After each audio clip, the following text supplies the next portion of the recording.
everyone, I'm Sloan from SloanBella.com, and I am back with another channeled celebrity musician video. Now this one I should have done 2 weeks ago on May 18th, the anniversary date of the late singer Chris Cornell, who passed away in 2017. According to the people around him, the media, the press, the world, whatever, he passed away at that of his own hand, suicide. So the reason I've been holding off on this video is I just didn't feel like I wanted to do it. Now I've been being tapped on the head for the past 2 weeks. Obviously the anniversary death date, they do come around at that time, the energy of people on the other side. And as a collective group of people on this side, we focus on that person because he was loved by so many for his creative musical talent and just his personality and who he was.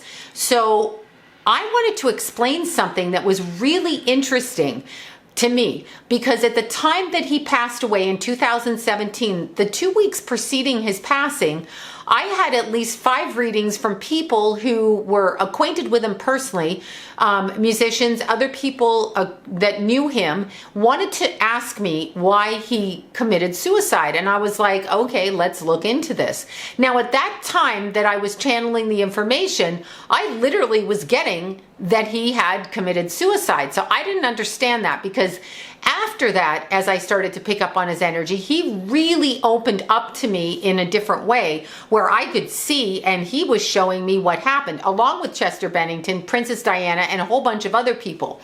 So his death really opened the doorway for us to see the reality of what was going on. Now, with Chris Cornell, it was very interesting because I saw him step out of his physical body. And I wanted to explain that, at least from my perspective, doing the work that I do in the way that I see it, which we are all different as psychic mediums. We all harness energy differently depending on who we are and who they are and how they formulate energetically the information and how we pick it up in our body, okay? Because our bodies are the instrument. So having said that, when I looked at his energy, I saw him cross out of his body here. The head was hung down. There was shame.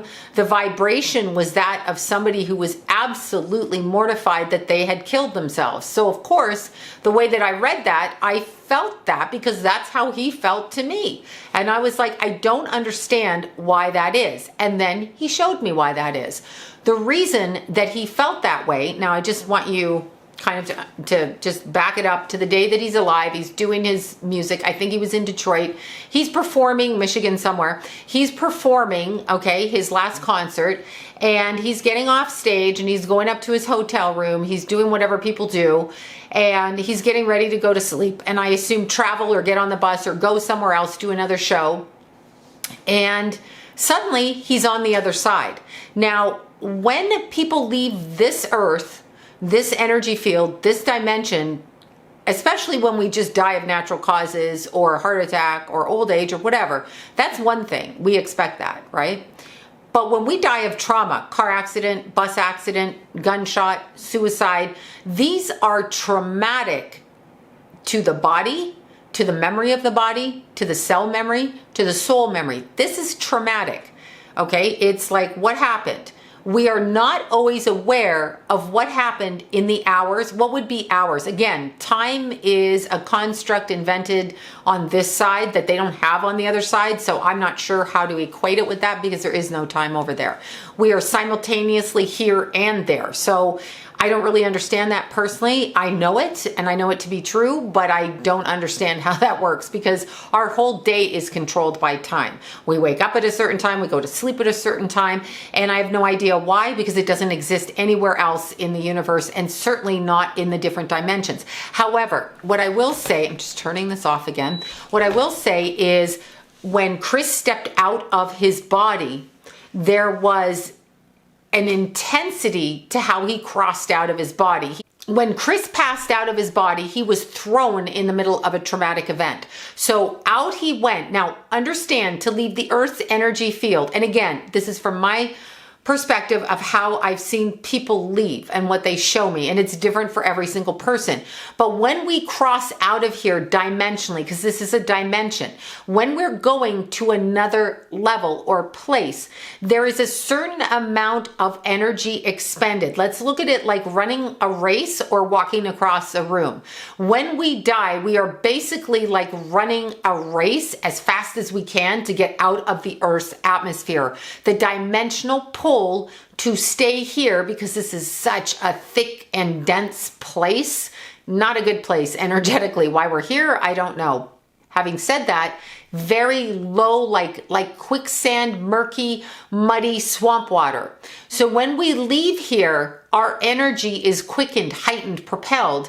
That helps us make the transition, the travel, okay? And it's dimensionally. It's not like physical, but I don't know how else to explain it. So when Chris left here, he just ended up on the other side.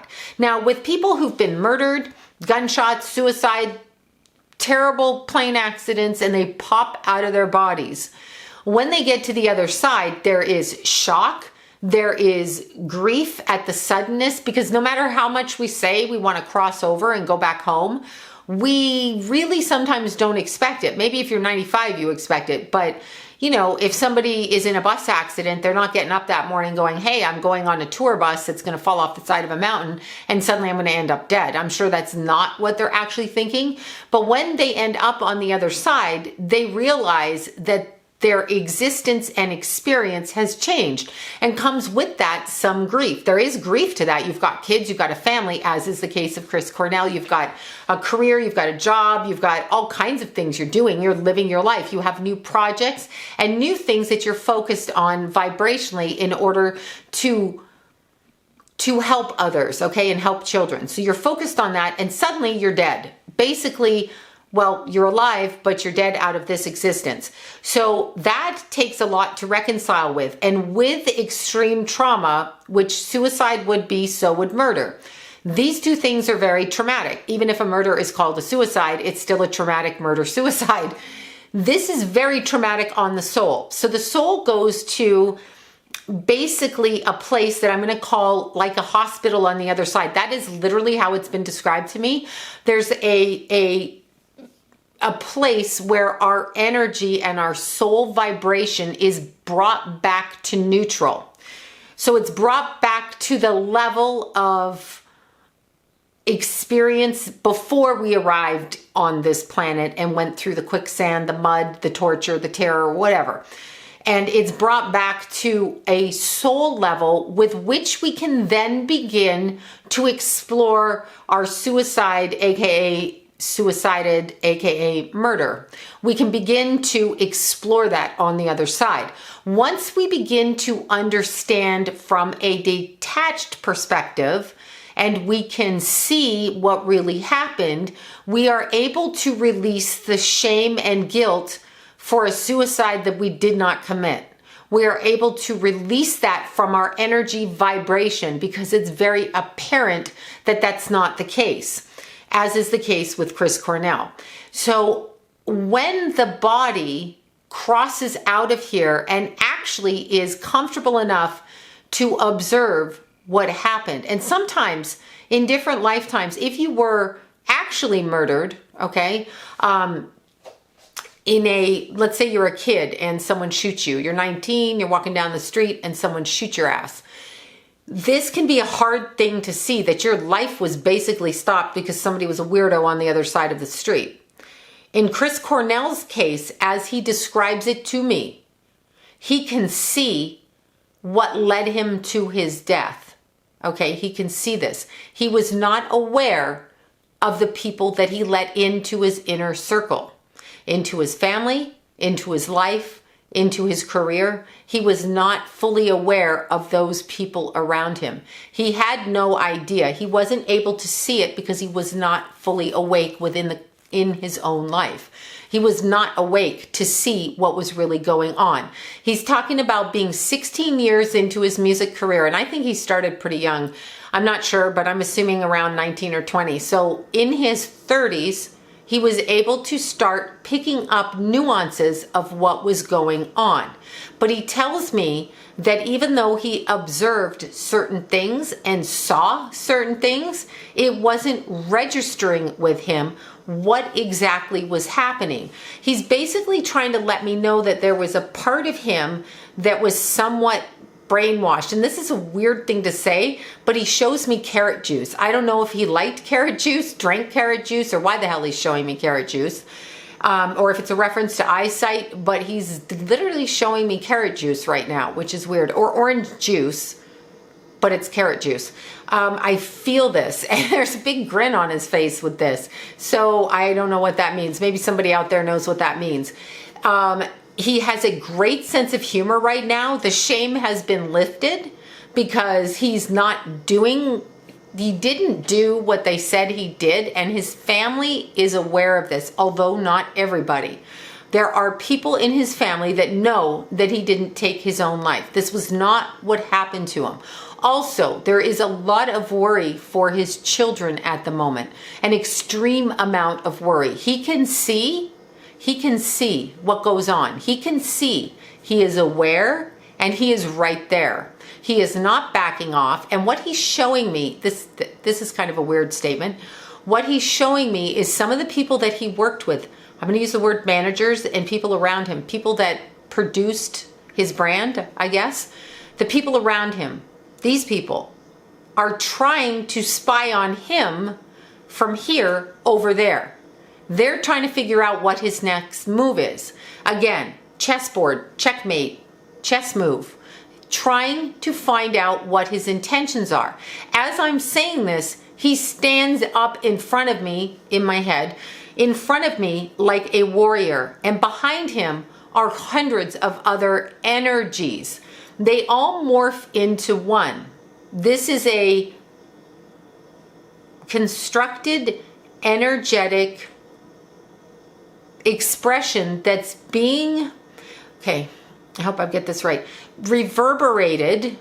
Okay, so sound-wise, this is being energetically, vibrationally sent to us so that we can lock our energy with their energy and basically begin to help with the war that's happening. This is just what I'm getting. So he's talking about their energy being sent to us here. I'm talking in human form, people here on Earth, being sent to us here so that we can lock our energy together like a force field. This sounds very sci-fi, like a force field, and send the energy back there so that we build, okay, so that we energetically build. It's almost like a big butterfly net. So like we build a net so that they can't cross this between those that are locked energetically together with the same energy and the same vibration. So those that are on the same side of this energy, and I'm going to just say it, the spiritual war. I feel like that's what he's talking about. Those are not the words that I'm hearing, but I'm just going to say it because this is what it sounds like.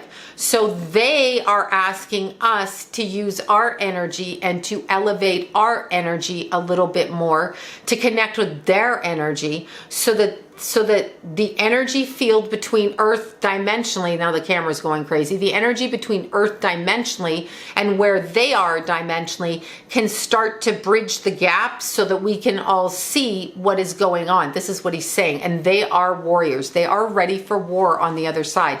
By the way, if you think you're going to get away with it, you're not. This is just what I'm hearing. If you think you're going to get away with it, you are not going to get away with it. It is coming to light. He is talking about something that's happening by 2023 in reference to his death that is happening right now over the summer and onward. It is being revealed. Things are being unraveled. He's showing me a mouse and a cheese trap, okay? So I don't know what the hell that means, but a cheese trap and a mouse. This is what he's showing me, and he's showing me somebody running down the hall following this thing down the hall, getting caught in the trap, okay? So there is more things going on than what meets the eye in reference to his passing. Still, it's being undone. He's referencing when they talk about his mental illness. Nothing pisses him off more, okay? Mental illness is nothing to be joked about, but that's not what the issue was here. So they're throwing this on him and telling him that he's mentally ill. So basically they're making a character out of him. And let's use different words for this. Let's use traumatized. Let's use post-traumatic stress. Let's use a reaction to other people's actions in a very normal sense instead of mental illness. Let's use reactions to horrific things that went on, and let's use coping skills. Let's not use mental illness in reference to this. He did not kill himself because he was mentally ill. He did not kill himself. Okay, so there's that. However, when people do use drugs and alcohol, it's very easy to slap a label. On earth, we like to slap labels. The soul doesn't like labels. The soul either soars in its brilliance and is of God, or the soul is stepped away from God and behaves in greedy, gratuitous ways. This is what he's saying. These greedy, gratuitous ways are being brought to the surface right now within his own family context. This is what he's talking about. The concern he has is for the children and his children, for his children, and the way that they view the world and the way that they see things. Sometimes people are corrupted through those in their life invested in making them see things in a certain way. The analogy I would use for that is if you grow up in a family where they think that, you know, it's okay to give kids wine when they're little, for example, then kids grow up thinking it's okay to give their kids wine, and it may not be okay. Somebody may have a reaction to that wine that's an addiction, and it may cause a huge host of problems in their life. Some people in cults think like it's okay to have 6 wives.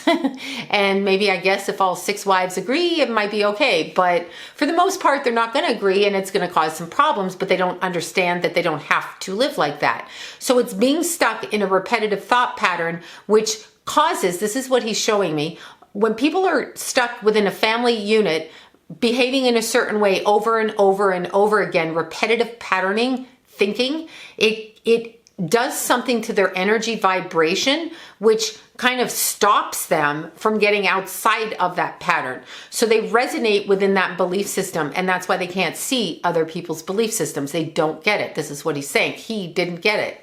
So when he crossed out of his body, he thought he did what he could hear us saying he did. Now, he talks about this in terms of when celebrities die, people with public lives, public personas that people love, and they mourn these people, obviously, because they love them. They grew up with the music, they love the musician, they love the creativity, they know him personally, he's got a huge fan base. When those people are told how he passed away and they verbally repeat it, oh my God, Chris Cornell committed suicide, this happened, it goes on the news, it goes on the media, it spreads like wildfire, people are texting, it's all over, people are doing YouTubes about it, people are talking about it. Those words he can feel. It's basically how he describes it. So when he crossed out of his body initially and ended up on the other side and did not see how he crossed out of his body, because it is a shock. Being born is a shock. Remember your little baby when it's born and it comes out of your body? That's a hell of a journey. That little baby's traveling 6 inches out of your womb, through the cervix and down the birth canal and out into the light. Huge, huge thing, huge undertaking at that time. That little baby is just so sleepy, and the mom's so sleepy, and basically it's like literally 6 inches from inside the womb to outside, a different dimension. But it is exhausting, okay? So when we're talking about Chris Cornell crossing out of his body, and then he's able to energetically feel the sadness of every single person uttering the word suicide, what else was he supposed to think until he was able to regulate his God body on the other side? Meaning to acclimate to that energy, okay? Just like the newborn baby. Newborn baby comes in, it's crying, it's got a little squishy face, and then they put a blanket around him. There you go. Now I'm completely blurry again. Okay, they're all standing around here. This camera is crazy, and it's Mercury retrograde. I'm just going to finish the sentence and move the camera. Anyway, the little baby, right? You put him in a blanket, he suckles on his mom, then he goes home, and then he gets comfortable in his baby life, and he's able to start doing more things. This is the exact analogy that Chris Cornell uses. I'm going to fix the video right now. Okay, let's see if it works. Is it working? All right, I'm back in focus. I'm doing this so you don't see this edit here, so that you know that I'm not doing anything. Anyway, so when people speak of celebrities in their death, I want to use this in a different way. He's telling me this a little bit of a different way. Celebrities, Whitney Houston, people like, whomever, Farrah Fawcett, Whitney Houston, all of these people with huge followings and fan base. What better way do you say to keep a soul bound to the earth energy field and harness that energy?